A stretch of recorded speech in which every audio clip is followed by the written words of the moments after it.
Africa Content TV.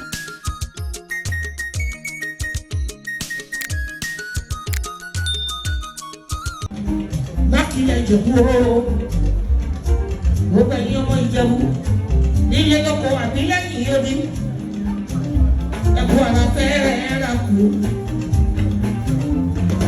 Ṣùgbọ́n bí ọmọ Balógun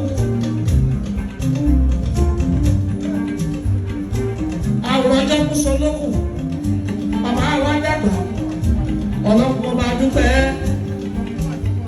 àwọn bẹ̀rẹ̀ ọlọ́run ọba ó ti gbá ṣùgbọ́n mi kó wá fi ìlọ́po láì níye ṣùgbọ́n tí kò fi rọ́pò gbogbo àwọn ọmọ wa.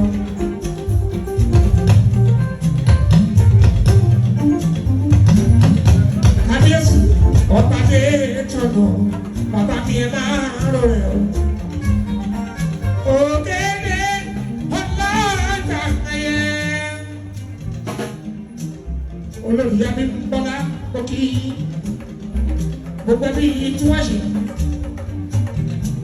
lórí ọmọọba tó kéré jù lórí gbogbo ọmọọba à ń ṣe ìdárò olórí ọmọọba láti ilẹ̀ Ìjẹ̀bú. Ògèdè ọlọ́jà ẹyẹ o ògè bàbá yẹ.